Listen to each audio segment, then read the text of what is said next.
암 환자의 아들에게 왜 다른 사람들이 더 큰 고통을 받는데도 당신은 참지 못하냐고 했던 그러한 태도로 저는 다른 수도자들은 잘 참고 있는데 당신은 왜 힘들어합니까?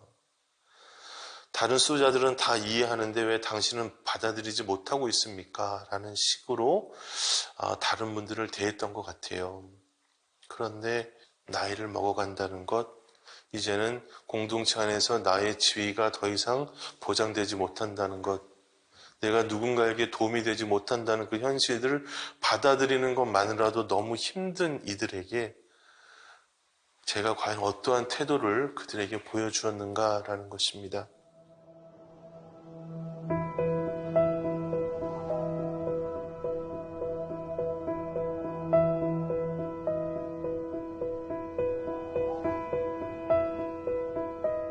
하나님께서 우리와 함께 하신다는 것을 공동체 안에서 체험하는 과정은 각자가 가진 인간적인 본성을 있는 그대로 내어놓고 그것을 대면하는 과정이라고 말씀을 드렸습니다. 그런데 그 과정에서 우리가 공동체로부터 지지를 받고 도움을 받기보다는 어떤 감정적인 어떤 도전을 받게 된다라고 지난 시간에 말씀을 드렸습니다. 어떤 공동체에 대한 어떤 도전들이 우리에게 영적으로 하나님을 만날 수 있는 어떤 계기를 제공한다기보다는 그 도전 자체가 공동체에 대한 거부감으로 이어지는 경우들이 많은 것 같습니다. 공동체의 본래의 의미를 우리가 살아가는 데 있어서 걸림돌이 될 수 있는, 즉 공동체의 거부감으로 이런 모든 것들이 흘러가도록 하지 않기 위해서는 우리 각자가 가지고 있는 어떤 다양함을, 특별히 고통과 시련 안에서 하나님을 만나가는 과정들을 우리가 어떻게 고유한 방식으로 살아가고 있는지를 우리가 이해하고 기다려주는 태도가 좀 특별히 필요한 것 같습니다.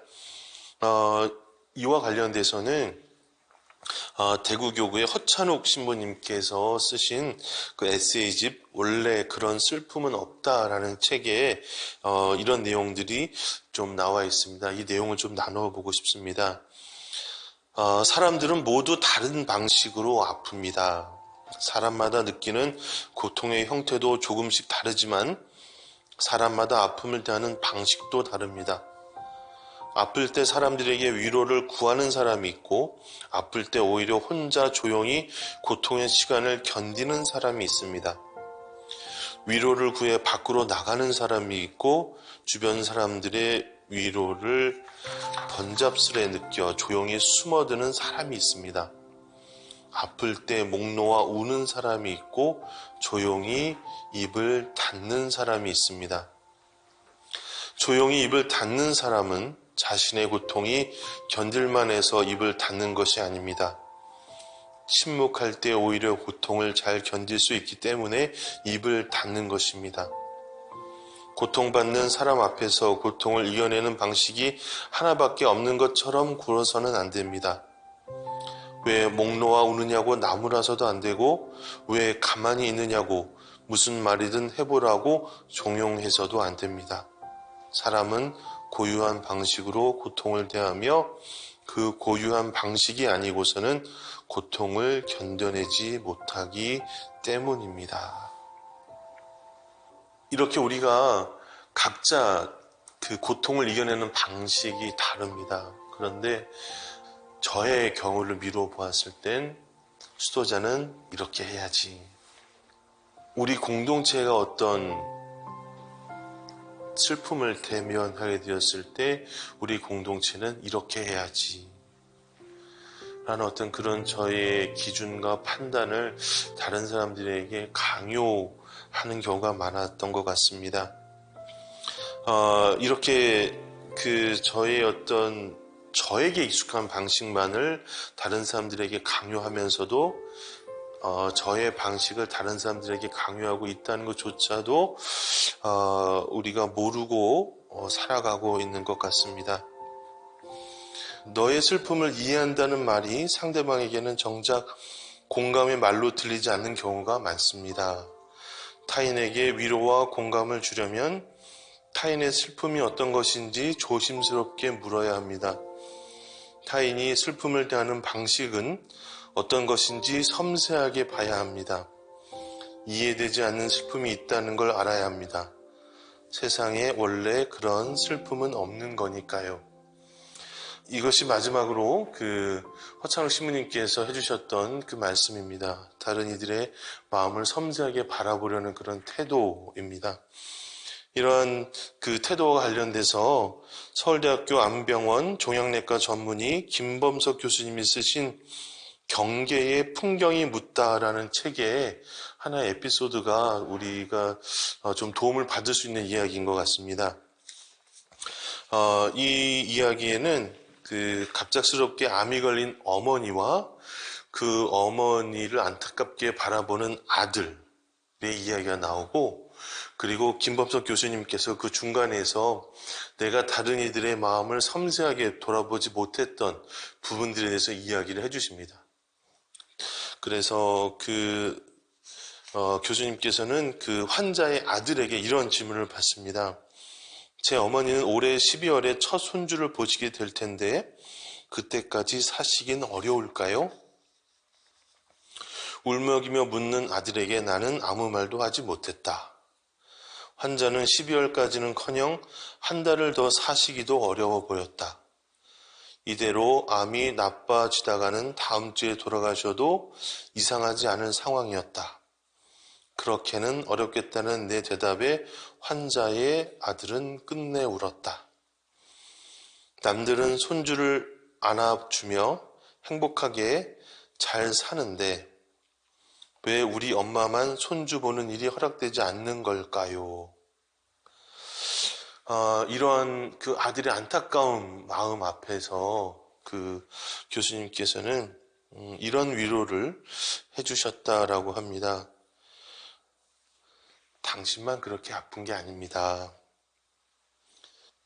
20대의 삶을 마감한 젊은 암 환자도 있고, 아이를 암으로 잃은 부모, 손주는커녕 딸 결혼식에 딸의 손을 잡고 들어가지조차도 못하고 죽은 환자도 있습니다. 열심히 살았지만 사기당하고 노숙자가 되었다가 죽은 채로 발견되는 독고암 환자도 있습니다. 이러한 여러 가지 이야기들을 통해서 그 교수님께서는 그 환자의 아드님에게 어떤 그 메시지를 전달해주고 싶으셨던 것 같아요. 그런데 그 환자의 아드님은 그 교수님의 말에 전혀 동의하지 않았다라고 합니다. 그건 그 사람들 이야기예요. 그 사람들이야 그럴 수 있겠죠. 저한테 더 이상 그런 이야기 하지 마세요. 그는 다른 사람들의 사연을 듣고도 마음에 어떤 미동도 없어 보였다. 남의 고통은 자신과는 무관해 보였고 그저 본인에게 왜 유독 이런 시련이 주어지는지에 골몰하며 고통스러운 것 같았다. 나는 그 태도에 다른 사람들은 그런 시련이 있을만 해서 일어난 거였고 자신에게는 그런 일은 절대 없어야 했다는 것인가 하는 생각이 들었다라고 교수님께서 말씀하세요. 어쩌면 제가 공동체에서 다른 형제들을 바라보는 태도가 이러하지 않았을까라는 생각이 듭니다. 수도 생활하면서 어려움이 있다. 아니면은 특별히 이제 나이를 점점 먹어가면서 자기가 해오던 일이 사라져갈 때 자기의 존재감을 느끼지 못한다. 나의 위치가 정말 이제 더 이상 의미가 없는 것 같다라는 것들을 느낀다고 했을 때 너무나 쉽게 얘기했던 것 같아요. 다른 수도자들은 가난하게 살면서 자기의 존재를 인정받지 못해도 불평불만하지 않아요. 다른 수도자들은 이러이러한데 당신은 왜 힘들다는 이야기만 하십니까? 어쩌면 제가 그 다른 이들의 아픔을 바라보는 태도는 훌륭하게 모든 것들을 극복해낸 누군가를 데려다가 당신도 이 사람처럼 참으세요. 당신도 이 사람처럼 극복하세요. 그래야 수도자입니다. 라고 이야기를 했던 것 같습니다. 그러면서 교수님께서는 마지막으로 이런 말씀을 하십니다. 아차 싶었다. 자기 불행도 감당하기 힘들어하는 사람에게 일방적으로 남의 고통까지 들여다보라고 하다니 내 잘못이었다. 옆을 돌아볼 한 톨의 여력조차 없을 만큼 힘든 사람에게 그런 말을 해서는 안 됐다. 내가 나빴다. 토마스 머튼이라는 훌륭한 영성가가 있습니다. 그 토마스 머튼의 어떤 영성을 이렇게 잘 해석해서 영적 지도와 관련돼서 설명해 주신 그 오방식 목사님의 어떤 정리 내용을 조금 가져오면 이렇습니다. 비록 성숙한 수도자일지라도 인간은 누구나 완전한 죽음을 두려워하는 것이 당연하며 영적으로 성장해 갈수록 죽음을 회피하거나 저항하는 내면의 움직임은 더 미묘해지고 있습니다. 그 미묘한 움직임을 잘 분별하며 진정한 자기 승복으로 나아가려면 성숙한 수도자라 할지라도 지속적인 영적 지도가 필요합니다. 영성 지도의 현장에서는 자기 내면의 진실을 말하기보다 자신의 내적 생활에 대한 환상 같은 넋두리, 예를 들어 책이나 강론에서 가져온 그럴듯한 문장들을 자기 말인 듯 사용하면서 무의식적으로 자기 만족에 빠지거나 영적 허영에 빠져서 교묘한 방식으로 자신들을 돋보이게 꾸미며 지도자의 인정과 칭찬을 받고자 하는 것을 발견한다라고 이야기하십니다. 토마스 머튼의 어떤 내용들, 토마스 머튼이 영적 지도와 관련돼서 했던 내용들을 이제 오방식 목사님이 정리해서 이제 설명해서 풀어주신 것들을 이제 요약해서 보면 수도자이라 하더라도 영적 지도를 받는 과정에서 위선적으로 자기 자신을 가리고 성숙하지 못한 태도를 보일 수 있다라는 것입니다. 저는 그렇게 위선적으로 자기 자신의 모습을 감추고 있는 분들을 찾아가서 당신이 이렇게 잘못했어요. 당신이 이렇게 무언가를 감추고 있어요. 라고 지적해 주는 것이 최선이라고만 생각을 했던 것 같습니다. 암 환자의 아들에게 왜 다른 사람들이 더 큰 고통을 받는데도 당신은 참지 못하냐고 했던 그러한 태도로 저는 다른 수도자들은 잘 참고 있는데 당신은 왜 힘들어합니까? 다른 수도자들은 다 이해하는데 왜 당신은 받아들이지 못하고 있습니까? 라는 식으로 다른 분들을 대했던 것 같아요. 그런데 그런 모습들을 제가 잘 살펴보면 그분들이 얼마나 힘들고 낯선 상황에 있는가라는 것들을 보아야 했던 것 같습니다. 나이를 먹어간다는 것, 이제는 공동체 안에서 나의 지위가 더 이상 보장되지 못한다는 것, 내가 누군가에게 도움이 되지 못한다는 그 현실을 받아들이는 것만으로도 너무 힘든 이들에게 제가 과연 어떠한 태도를 그들에게 보여주었는가라는 것입니다. 이러한 저의 모습들을 통해서 이제 제가 하나 다시 보게 된 것이 있습니다. 김범석 교수님의 책에 나오는 이런 내용입니다. 정말 고마운 분들은 아무 말도 하지 않는 분들이었어요. 제가 급한 사정이 생겨서 저 대신 애아빠 병원에 같이 가줄 수 있냐고 할 때 단번에 와주는 분들, 말없이 5만 원짜리 몇 장 든 봉투를 몰래 주는 분들, 잘 먹어야 한다고 고기라도 한번 사주는 분들, 이런 분들이 정말 너무 고맙더라고요. 그런 사람들은 이래라 저래라 말하지 않아요. 어쩌면 저의 수도자로서의 삶에 있어서 다른 사람들에게 지적하고 교묘하게 감추고 있는 모습을 들춰내서 이것을 고쳐야 됩니다 라고 말해주는 것이 최선이라고 생각했던 저의 태도가 있었다면 누군가 저에게 그렇게 따뜻하게 저의 곁을 지켜줬던 분들의 마음이 제 안으로 충만해졌을 때 저도 그분들을 따뜻하게 대해줄 수 있는 것이 아닌가라는 생각을 해보게 되었습니다. 내가 이렇게 잘못했으니까 앞으로는 이러지 말아야지라는 것이 아니라 누군가 나를 따뜻히 기다려줬던 그들의 그 체험들, 마음이 제 안에 들어오면 자연스럽게 저 역시 다른 사람들을 따뜻하게 기다려줄 수 있는 마음들이 생기더라라는 것입니다. 저는 그것이 결국에는 하나님께서 우리와 함께 하고 계시다는 것들을 우리가 받아들이고 그 안에서 하나님과 같은 시선을 갖게 되는, 하나님과 같은 따뜻함으로 다른 이들에게 다가갈 수 있는 그런 그 계기들이 된다라는 생각이 들었습니다. 그런 면에서 마지막으로 저에게 정말 따뜻함을 주었던 분의 이야기를 한번 나누어 보고 싶습니다. 제가 미국에서 이제 공부를 할 때 저 말고도 다른 수사님, 신부님 두 분이 오셔서 같이 공부를 했어요. 그래서 굉장히 많은 경비가 필요했습니다. 그래서 도움을 좀 많이 청하러 다녔어요.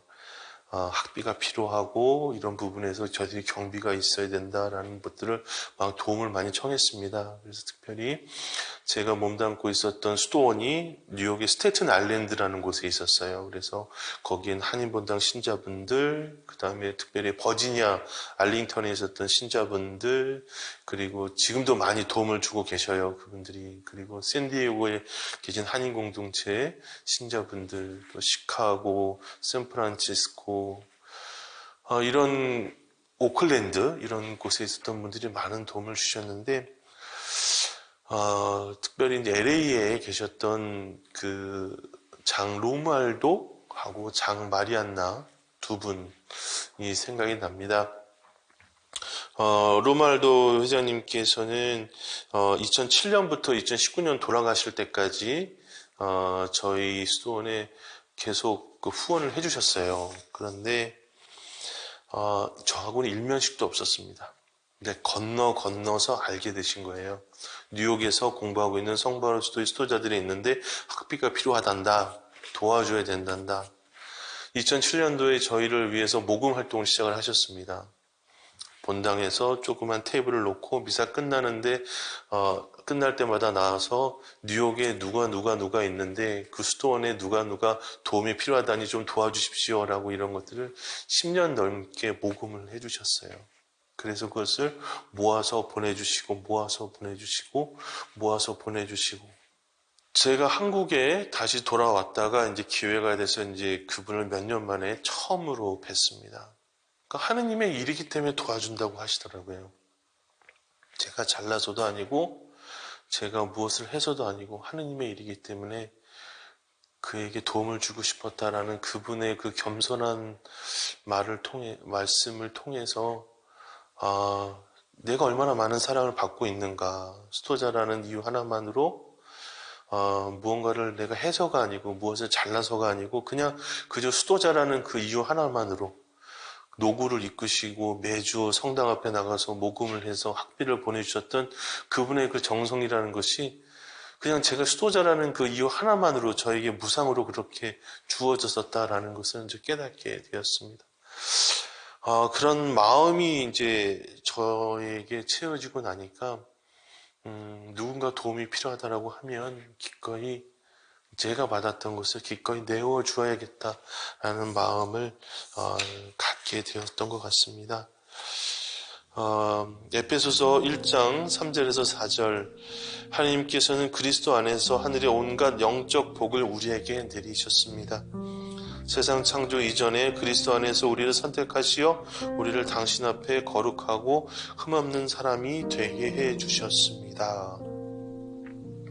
저는 이미 수도자로서 살면서 제가 영적인 어떤 복을 받고 거룩한 사람이 될 수 있도록 하는 모든 것들을 이미 하나님께서 준비해 주셨다는 것을 제가 알게 되었습니다. 이런 것들을 받아들이게 되었을 때 제가 다른 선생님들을 바라보는 태도, 그분께 제가 다가가는 저의 마음이 조금은 바뀌어지는 것들을 체험하게 되었습니다.